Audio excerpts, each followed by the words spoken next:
Right. Hello, everyone, and welcome. Delighted to be joined by Bonni Rambatan, who is a journalist, writer, and also illustrator. But who recently published a book with Jacob Johansson called Event Horizon, which I don't know, argues for a new conception of psychoanalysis in relation to capitalism and into relation to conspiracy theory and all sorts of incredibly interesting psychoanalytic perspectives on contemporary politics. And Bon is also interested in the relationship between trans rights and trans issues and psychoanalysis and Marxism. So we're going to talk generally, Bonni, I guess, about what you do and what you've been up to, what all this kind of, you work on such a range of different projects. It's hard to know where to start, but you know, welcome. Thanks for coming and joining us. Oh, thank you. Thank you so much for having me. I'm happy to be here and looking forward to talk to you guys.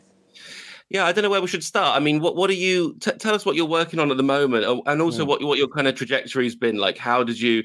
You know, you're coming to us from Jakarta, aren't you? Probably the first time we've interviewed someone in Jakarta. I thought you said Chicago. Jakarta, no. That's a different place. I don't know. I'm even confused where to start because I do quite a range of topics. In Indonesia, I'm actually more known as someone who involved in the comics industry as a writer, as an illustrator, as a as an agent of certain kinds of comics. Right. But then my intellectual career, my academic career is more. Because I write mainly in English, right? I write theory in English. I don't exactly write in Indonesian. So I used to run a blog back in like 2008 into 2009, 2010-ish, and that was how I got started in this critical theory scene, I suppose. Because I was both writing and making artworks in relation to embodiment, sexuality, and psychoanalysis, and that was how things came together. That was like my primary interest, was to speak about those kinds of issues in ways that I can, in ways that I can, and as well, both intellectually, theoretically, but also artistically and stuff like that. But then I never really got around to finding any kind of audience or community, at least way back then in Indonesia, especially because I wasn't living in Jakarta back then. So I just kind of like took my stuff online and just see what kind of audience I can reach there. So that was how I got my start in Indonesia. I got more traction for my illustrations and my comics, and so I kind of sort of made a bit of a different brand between my presence in Indonesia and my presence abroad, which was quite unique. And I still, I think it still somehow persists to this day. But yes, it was quite a unique experience. I think one of the reasons is that I never really felt comfortable in academia in Indonesia. Never quite understood why until very recently, because I have a lot of neurodivergent issues that gets me anxious in certain settings, but also I'm trans, so I can really fit in the Indonesian more conservative academia. So I needed to find my own way to really work through the topics that I'm interested in, and that's why I turned to blogging and art and writing and just I think in the English speaking world, so many people focus on academia in this kind of conservative trope perspective, which is not accurate even in the West, but you get this idea, academia is this amorphous left-wing entity that tells you that basic things about life are evil and ergo academia is evil. But I mean, the reality of the situation, even in the West, is different, but of course it can be more outrightly conservative. I would say it's not outrightly conservative in the West. But yeah, I thought that was interesting as well, Bonni, and you mentioned the comic scene as well. I guess we are clueless about what that life is like in those scenes in the Philippines, like especially in relation, what Elliot was saying, about the academic scene, but also with the question of trans.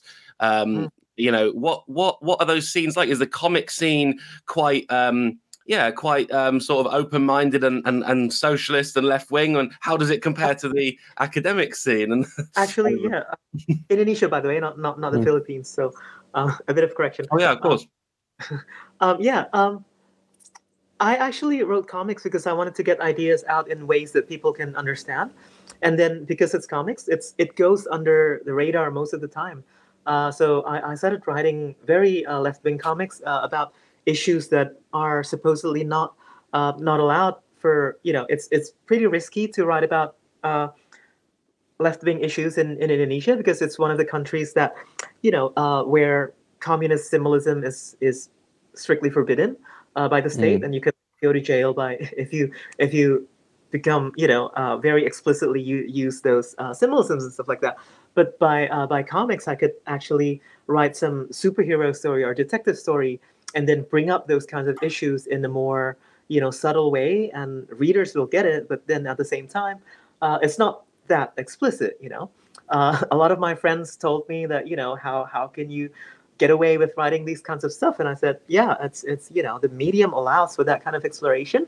I think in more recent years, people have been more I don't know what do you call it. I mean, there's been less of a crackdown in those kinds of topics, so people have started writing novels that are more explicitly left wing, than works like books and stuff that are more explicitly left wing, calling for re-examination of Indonesia's past and stuff like that. So yeah, and I guess I'm not sure if that answers your question, but that's how I tackled and balanced and just utilize the comic scene to speak up about the issues that I present. Yeah, no. I'm just really curious. I don't really know what I was even asking, but I mean, as you can tell, I know nothing about Indonesia. You knew what you were at. Don't be too humble. He knew what he was asking, folks. But I mean, it reminded me a bit of the situation. I was recently living in China, and it reminds me a bit of the situation with science fiction there. I was kind of involved in science fiction communities, and a lot of these kind of discussions of what you're just saying kind of happens there. That there's definitely a sense that people are trying to utilize those mediums as a way of kind of spreading, let's say, more humanitarian or socialist or even broadly just radical discourses that are not always permissive in other kind of spaces. That is really interesting in terms of how do you have to get thought out there, especially when you're talking about like a authoritarian right-wing government, right? Does it go through the university? I don't think Marx could have been a professor when Schelling was in the university, right? We forget these sort of things. What's it like to be under the rule of right-wing authoritarianism? It's worth remembering, especially in today's climate, even Russia, Ukraine, that the effect of what is it like to live under right-wing authoritarianism. So less we forget, Yeah, I mean, before we get onto your own work, I guess more like while we're on the subject of like Jakarta, what about in terms of psychoanalysis? Like, where did your interest in that start? And is there, what's the reputation or status of psychoanalysis in Indonesia, which I just don't know about? Apparently there are psychoanalysts and practicing psychoanalysis here, but I have no idea. Like, I'm super not in touch with the Indonesian scene of psychoanalysis and philosophy and theory. For whatever reason, but my personal academic background is in English literature, and that was how I got in touch with critical theory and psychoanalysis. And I just fell in love with psychoanalysis as I was studying in my undergrad, and then I just I just bought a bunch of and just downloaded and bought a bunch of texts, Zizek, Lacan, and then I first I think I knew Lacan, but then I learned more through Zizek, and then I was like, I got to get to the source, and then so I kind of like, read the seminars and stuff like that, and I just became been there, really, really, really into the thing. And I think personally, it's because, I mean, obviously, there's a lot of problems especially with like trans issues and stuff in the scene of psychoanalysis. But I think Lacanian psychoanalysis, especially, it really gives that kind of separation between the the biological and the anatomical, but then sexuation is not that. It's more linguistic. So I think that's the first like embodiment is like a lot more complex than just anatomy. And desire is like language, and then the santom, and then all of those things made me even more into Lacanian theory as I was exploring my own gender and other related. Hello, Sublation Media viewers. I'm interrupting this interview to tell you about GCAS and a seminar that's coming up with Christopher Hedges and Boris Franklin. This seminar, which will include the book Our Class Trauma and Transformation in an American Prison by Chris Hedges, and the play Caged, written by the New Jersey Prison Theater Cooperative, will examine the transformative power of education and creative self-expression in prison. Again, that starts on May 2nd. It's the first session. GCAS is our only sponsor on this channel, and them stepping forward to help us out by being a sponsor made a big difference as we came together to create Sublation Media. So I would appreciate it if you're interested in what they're doing for you to check them out. I'll put a link to GCAS in the description of this video and in the show notes for the podcast, and you can take a look at not just this seminar, but what they're doing overall in the coming year. Well, let's talk more about that. I mean, because I think that's the stuff we should really get to. I mean, I know we were both recently reading Patricia Gerovici's book on psychoanalysis and transgender. I was looking at that just this morning as well.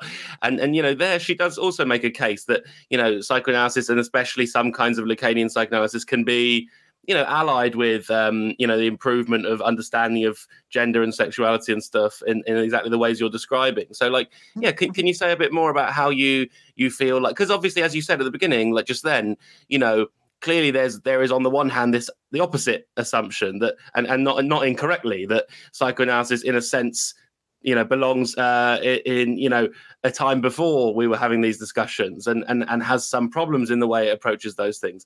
But also you're sort of advocating that psychoanalysis, and maybe in particular the ideas of Lacan, can really aid this discussion about the future of trans. So tell us more about how you think that can work and stuff. So a couple of things, I guess.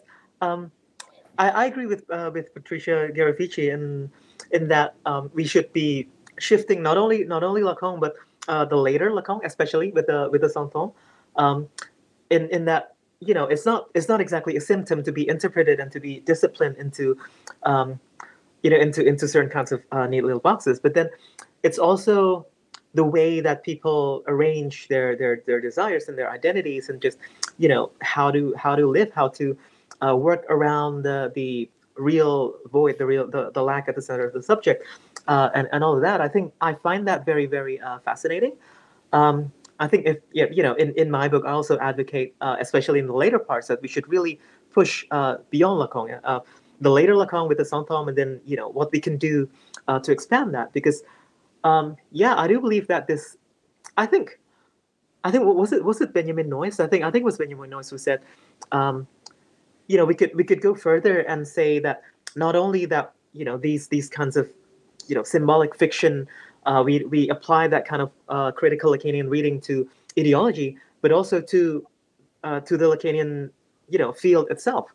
That there's nothing inherent, there's nothing natural about the patriarchal function, right? About the phallic function. That's in itself, that's always already a fiction, So taking that in a radical manner, then I think reading this with Chiarina Cordella, with her reading of like Spinoza being the Spinozistic substance, with the thing that she was mentioning about the absence of radical will and entelechy. It's like the substance or the patriarchal function.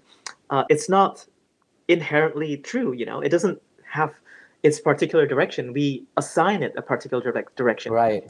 And traditionally, psychoanalysis assigns that direction in terms of the phallus, in terms of like binary genders, in terms of like naturalizing genders, in terms of biology and anatomy. It worked back then, but then we need to push it further.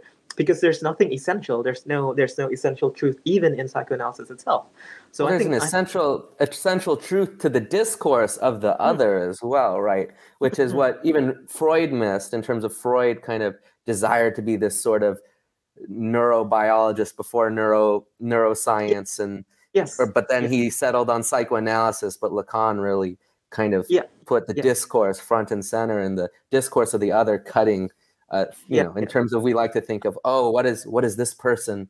What's the authentic this person, the authentic me, versus what is the effect of the discourse of the other, right? This is like the radical notion, a radical notion. I mean, Freud's project was, the project for scientific psychology, and it's there, as you mentioned, it's like very neurobiological, and then Freud was pathologizing hysteria and other forms of related issues, but with Lacan, he explicitly mentioned that psychoanalysis is not scientific, and then that hysteria is not a pathology, but it's a discourse that questions the truth of the master. So there's a lot of revolutionary potential there, I feel, with Lacan. That's why I'm like really aligning myself with Lacan. So this is oversimplifying, but it comes down to a relationship to essentialism as well, I suppose. Is that part of the argument here, that Lacan is being kind of, as this is also part of Patricia Garavici's argument, that I found her. I don't know if you read her discussion of the Lady Gaga song "Born This Way," where she basically argues that superficially one accepts this phrase "born this way" as a kind of essentialism, but actually what is being done with that piece of music is a kind of reversal of that, a kind of criticism of that kind of essentialism, and how important that is from a trans perspective. And in this conversation, I suppose what you're aligning Lacan with a certain kind of fundamental anti-essentialism, where basically even all kinds of categories are not essentially assigned, but kind of, in a sense, open to reassignment. Is that a fair understanding? Yeah. And I think there's a lot of classical gender critical and transphobic arguments that attempt to prove how contradictory the trans ideology is and stuff like that. And usually they say that how do trans people argue that there's no essential truth? How do trans people argue that having a materialist philosophy, but then also a real self, a true self, doesn't that contradict one another? Well, no, because precisely the lack of an essential self is enabled by materialist philosophy, right? I mean, that's what materialism is. When you acknowledge that there is a true self, but you have to construct it through materiality, and you can people say that, but you're arguing that men and women are essentially the same, but then what about the difference? And no, well, political categories and biological categories, we differentiate between those, and there's a lot of nuance there that I think a lot of gender criticals and a lot of transphobes kind of deliberately flatten into the same thing, and they just make up this whole straw man and then just attack the straw man, and because it's a different word of the other, right? To say that to say trans women are women, and then to change that to men and women are the same, in terms of this discourse of the words of the other that cut through the trans body, right? You could say it's like everyone, you have to look at what is the impetus of these people trying to cut the trans body in a very particular discourse, in a hystericizing discourse, right? Into the anti-transness is hysteric thing. That's a good Lacanian take, right? But in terms of it is a certain discourse, and I think people get drawn towards the hysteric discourse, like the formal hysteric discourse, because people do like to question everything, right? I do think the trans discourse is the trans discourse is the hysteric one, in as much as we understand it in a very strictly Lacanian manner, that hysteria as questioning the truth of the master, in this case the master being gender essentialism. And that's and the gender criticals are the ones trying to pathologize this kind of questioning, this kind of challenge against the master discourse. Negation all around. who's so yeah, it's hard to, you know, the force of these people trying to negate everybody's validity. You have to, at a certain point, you have to at least kind of say, it's like, what's the impotence, and in terms of trying to negate certain questionings of the master discourse. Why is, like you said, gender essentialism at the core of so many? Why do so many people fight for it? And you have to think, you know, it has to do something sexuality, gender, you know, people's ideology. And this is when all these questions of critical theory come in, because it's all there. I think that's where the best connection with Marxism can come in, because essentially it's like, I mean, I mentioned materialist philosophy earlier, but the more concrete practice is simply, you know, it's a management of production, right? I mean, that was the argument against gay people also back then. It's like, you know, how do you manage families? Like the administration of like the sanctity of marriage and the administration of families, and, you know, the perpetuation of like bloodlines and stuff like that. So it's like, how do you can't categorize if you can't categorize people into neat little production boxes, and how to shape them into a productive member of society who can, you know, produce within capitalism, then of course it's going to be that it manifests in transphobia, it manifests in other kinds of bigotry. I think that's I instinctively feel that's completely spot on. I mean, because I was just going to ask about exactly this, like, how does this relate to capitalism and Marxism? Because it strikes me that the anti-trans impulse is a conservative one, not just in the sort of traditional sense, but in this kind of preservation of contemporary capitalism sense. Like that, you know, there's a perception, not that, I mean, most transphobes wouldn't even be aware of this, but at some level, there's a perception of reality breaking up, as it were, and perhaps even capitalist systems breaking up, and the trans movement being a positive force in that. And then there's this kind of impulsive rejection of the trans movement, which seems to come from, as you said, or implied, I think, sort of re-establishing capitalist categories. You know, this is discomforting to a smooth functioning capitalist system, a capitalist realist system, as it were, and it's disruptive of that. So people's reaction is this kind of impulse to preserve those kinds of capitalism, which, you know, the flip side of that is it makes the trans movement a real radical anti-capitalism. Obviously, there are a lot of trans people and trans activists who lean more conservative in the economic sense, sometimes even in the more general ideological sense. But it is, you know, there's a lot of the extreme reactions against the trans movement calls that trans people are out there to, you know, destroy the family and just you know, like radicalize the entire society, and like, destroy. Like, I'm for preservation of the family, which means you don't make trans kids homeless and kick them out of your house. Right? So I think all these are all leftist discourse: preservation of family, preservation of society. You know, they're set up by conservatives, embrace them in a certain way, but logically they're not conservative, because conservative is about making an out group and putting up a wall and pushing people and kind of you know, making people based on a supposed essential trait. This is the other. This is somebody who must be kind of dismissed based on not even a view, but who they are or something. But on the other hand, I suppose the kind of binary categories of gender are a sort of foundational.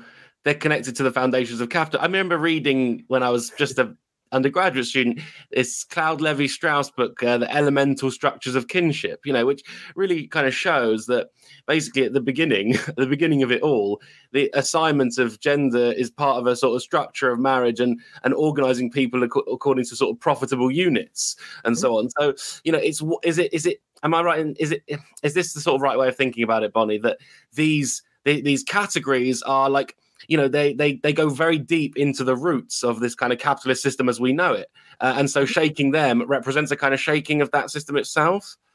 And even before capitalism, like imperialism and stuff, I think there was I forgot the source for this, but there's the I think there's again, I forgot the source, but the writings of Christopher Columbus, when he kind of like, doing his colonialist thing, the first people that he slaughtered were the trans people and the intersex people, because he called them freaks. He called them people, because he didn't understand them. I mean, obviously the whole colonialist apparatus didn't understand them, and there are a lot of examples in indigenous societies that uphold trans identities and identities beyond the binary genders as leaders of like spiritual leaders, and they hold certain positions in society, and I think it's fascinating. And while we can't really say that they're they're non-binary, they're this and they're that, and then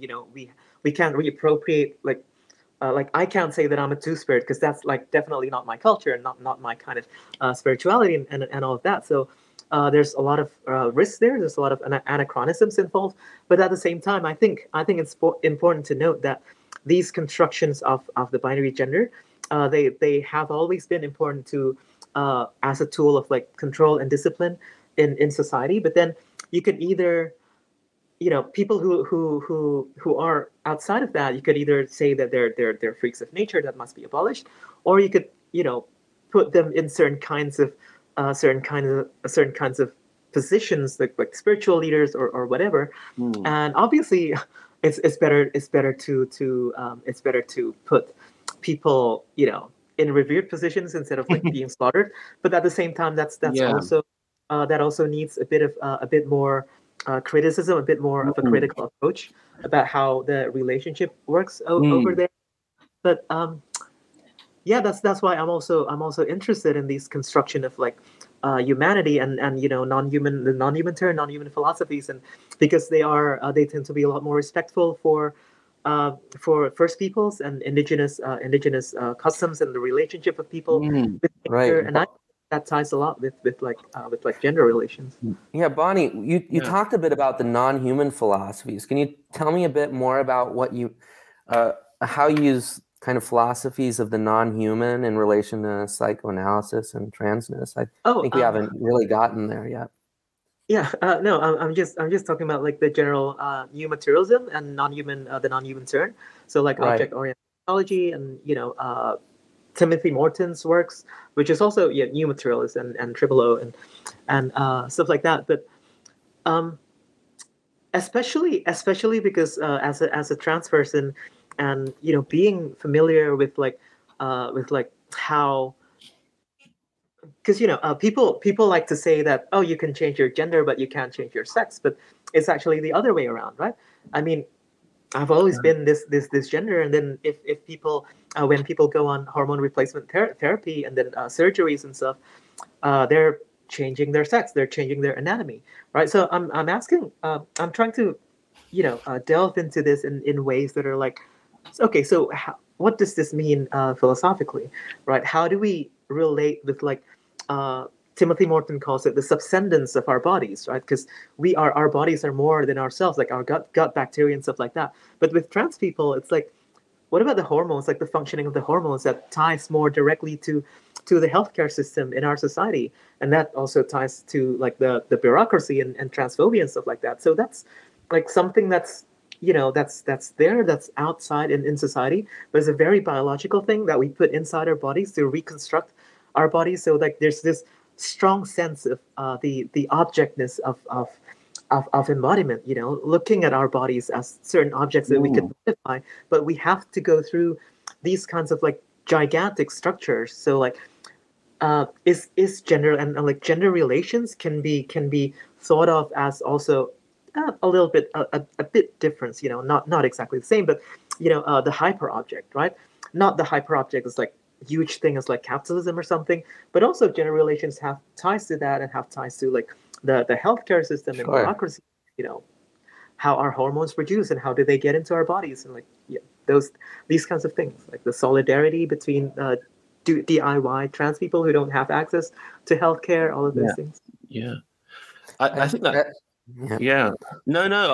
I think that's super important what you said about the sex gender thing, because it's right from your A levels or before, you're told sex is the fixed thing, gender is the sort of fluid, culturally determined one that can change whenever you like. But I'll just say a bit more about that, because I find that fascinating that those can actually be turned around now, especially in relation to post-humanism and the way in which science and technology have developed. That like what is scientifically the case and is no longer in the 80s is no longer the case. And in fact, in certain sense, I think it's compelling what you said, that it's easier to change your sex than it is to change your gender, right?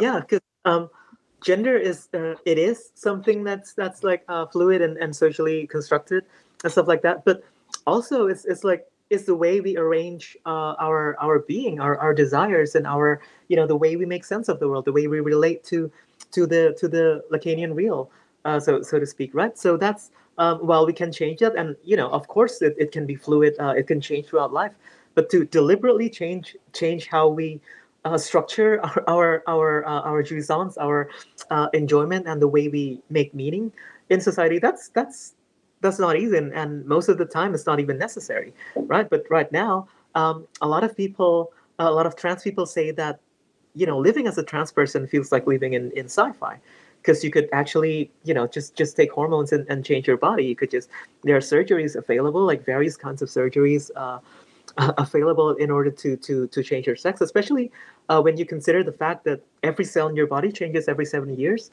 So if you've been taking hormones for 7 years, then obviously you have changed every single cell in your body to to be completely different, right? So that's like biological construction is not as fixed as it once were, because the technology keeps moving forward, and I think that's it is absolutely. It makes for a very unique insight and relationship into non-human philosophy, and like how do we relate to our bodies as objects. Yeah, I like this. Lacan keeps coming in terms of what do we know. We're taught the progressive caucus teaches us sex we don't change, but of course there's another discourse, right? And it still functions to perpetuate the master discourse of gender essentialism, of course. I think that's very, very interesting.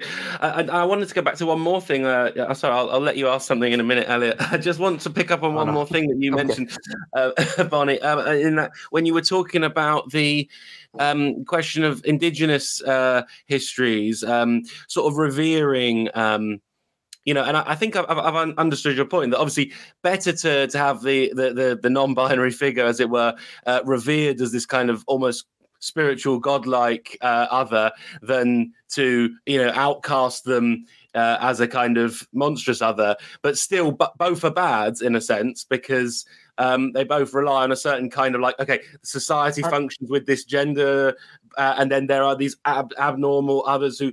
And I also thought about asking you to think to sort of, if you see that as relating to sort of contemporary attitudes to trans people among the broader population, because it occurs to me that there is this kind of like reverence for I've a bit like you do see among leftists, cisgender academics, what my absolutely incredible trans friends, really revered in this quite unusual way because of that. And I suppose that's a positive shift in the discourse, but also maybe guilty of doing this thing that you identified as also in need of critique. So I guess my question is, do you see those things happening not just in indigenous histories, but in contemporary culture? Yes, I mean, obviously in different ways, but as you said, it's like, the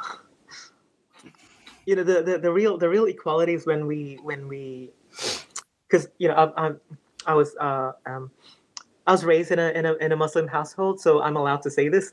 But like saying that all Muslims are terrorists are definitely bad, definitely racist. But saying that Muslims are not terrorists, that's also you need there's a certain kind of position where you have to acknowledge that some Muslims are terrorists, right? So that's kind of the same way, because some trans people are bad, some trans people are perpetuate certain kinds of bigotry. Some trans people are classist and are oppressive against other trans people. So definitely the position to take is not to elevate trans people or other or Muslims or other kinds of marginalized people into this, into this figure of like, yeah, this is like the true revolutionary figure and stuff like that. And it's true that we have to find like intersections of oppression, and people who are marginalized tend to be more in tune with the contradictions within society, and have a better position in seeing, traces of the event and stuff like that. If we want to get more theoretical, but at the same time, it's not. A lot of the time, it becomes a projection of like white guilt, or the joy of elevating the other, yes, rather than speaking to, right? Yeah. And yeah, this can go in multiple different ways, but yeah, I'm gonna. No, go ahead. Well, that's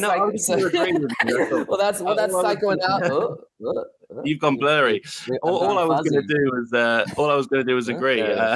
So yeah, no, but that is right. And again, psychoanalysis is important there. This joy of elevating the other is a form of pleasure, and psychoanalysis as the means to think about those kind of desires and forms of pleasure that are happening and how political they are, I think is really interesting. Anyway, sorry, Eliot, you go ahead.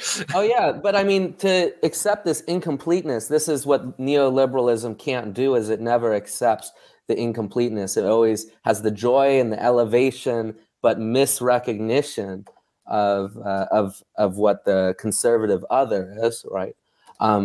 Rather than having a concrete take on event. And certain conditions. I mean, this is Zizek's constant point, which is accepting the incompleteness, right? And this is also Lacan's point, and kind of why the imaginary fails. But we keep trying to establish the imaginary whole of the absolute good, this or that. But it perpetuates. True that neoliberalism is unable to do that. Incompleteness must be someone's fault, right? Must be the fault of a certain whose fault? People. Yeah, exactly. Who made reality ontologically unwhole? Who did it? It must be you, Alfie? I think it was Alfie. Alfie installed incompleteness in the universe and in language. I think you're giving me. We gotta get him. Too much. Giving me too much credit. Maybe so. Yeah. I mean, I guess as we sort of come to an end of maybe just a couple more things. I mean, I suppose I want to later ask about what you're sort of working on and planning to work on now. But in a more broader sense, like this kind of, I think what is so important to me anyway, and appealing about the way you sort of approach it, Bonni, is this combination, as you've said yourself, of a kind of Marxism with psychoanalysis, if you want to call it that, or a kind of thinking about desire and trans issues. And you do kind of think about these three as like not separate struggles. And I think that is part of what, generally speaking, I don't know, I guess I'm just agreeing, but for me, this is really what we need. I mean, and we see it too often, people picking between these struggles, when, I think seeing them as all interrelated, I mean, if you just think, academia is particularly guilty of this, I guess, but, people's profiles will actually say, I'm interested in either Marxism, psychoanalysis, or, transgender, so sort of bringing these things together. And I think really bringing these things together is the only way to go forward with them. And I think that's what is important about the way you sort of conceptualize it all, Bonni. I don't know if you want to say anything about that combination of things, but like it's not three different interests, right? It's one interest. Yeah. Thank you. I think it is important, because at the end of the day, it is about how we arrange our desire, isn't it? It's like psychoanalysis gives us the lens to properly understand our relationship to desire, and the obviously with the object cause of desire, and our own subjective lack and the incompleteness of the other, and just how to accept that, as Eliot mentioned. And also Marxism is about how that gets into this political economic structure. And trans issues is basically how that gets embodied, and how we change, how we could relate to those kinds of ways. How capitalism tried to force certain kinds of structures into our biological bodies, how it tries to essentialize our desires into certain kinds of structures with certain kinds of administrative purposes. So I do think that that's really it's really one struggle, and we can take it further. And in terms of like ableism, for example, and also racism and all kinds of bigotry, because all of that is also related to how we, how desire is arranged in society, and how we kind of try to make sense and how to resist the truth that's been enforced, the master, the narrative that's been enforced upon us, and just try to create a more just and equal society. I mean, while we're on the topic of this master narratives, my favourite part of your Event Horizon book, as you know from the book launch event we did, was these arguments about conspiracy and capitalism. Like, and it just how do you see conspiracy theory and the boom of that in recent years as relating to these kind of master narratives that you were just talking about? Like, do you see conspiracy theory as a symptom that needs eradicating, or do you see it? How do you see all that? Because that's that chapter I found fascinating, where you and Jacob kind of, radical acceptance of all conspiracies. Yeah. Well, you think of capitalism and conspiracy as two sides of a coin almost, and I find that a fascinating argument. I think we kind of touched upon how capitalism and how neoliberalism is unable to accept the incompleteness of the of the other, right, of the imaginary and of the big other and all of that. And I think conspiracy theory is an attempt to find enjoyment in the incompleteness, to give this explanation, but the explanation is not necessarily that not the traditional fantasy of, okay, we'll build new technologies to understand us better, to finally cover over this completeness, but the fantasy is that this incompleteness is already covered, we just don't know it, and we just have to like find it out, be awake to the truth, no longer be sheeps who follow certain kinds of narratives that's been enforced upon us. So awoke and bespoke. I think it's not only that, it's like the injunction is even to reproduce the incompleteness, right? Not only to accept it, but we become obsessed with how incomplete it is, and then conspiracy theories get into this obsession, like really lean into this obsession, and just try to produce more and more about all these conspiracies. And if I can mention, I'm not sure if you're aware, but a branch, like a follow-up of QAnon, is actually called it has been dubbed TAnon, which is I haven't heard of this. It's a conspiracy theory that trans people are running the world. This ball. That's a fun one. Yeah. Oh my God. This gigantic cabal is actually run not by like reptilians or other kinds of I'm glad it's not the Jews anymore. Jesus. I got tired of that, honestly. Exactly the same structure as anti-Semitism. And I think it's a lot. It still has to do with the Jews, because right now it's just that the Jews are trans, and it's wild because they find pictures of like Elon Musk, for example, and measure the photos, like the shoulder to hips ratio of Elon Musk, and to try to prove that Elon is actually trans and stuff like that. Oh my God, right. And his line to Grimes, the one, is he leaning into Grimes too much? This is the new one, shoulder to hip ratio. Yeah, it's more like ratio. It's more like the curve of the back. Sorry, Alfie. just trying to prove that every influential person in the world is actually trans. Just incredible. Is this a sort of a 4chan, 8chan thing? Where are these breadcrumbs being dropped? I think they've moved away from 4chan. I kind of forgot. I don't remember off the top of my head. But yeah, there's a whole movement. It's just completely. Yeah, it's fascinating. And as you say, what's fascinating is the structure of that. And again, thinking psychoanalytically about it, the structure of this kind of knowledge production and the pleasure of this kind of knowledge production, and the fact that it isn't a new structure, but actually a repetition of older structures of stuff, but with the content changed and stuff. That understanding those structures is probably definitely more important than the content of these messages. I mean, how do you handle that? Obviously, you can't. It's useless. I mean, the moment that you try to prove that Elon Musk is not trans, then you've already lost, right? You're in the discourse. Yeah. Right. Yeah. No, that is incredible. That's incredible.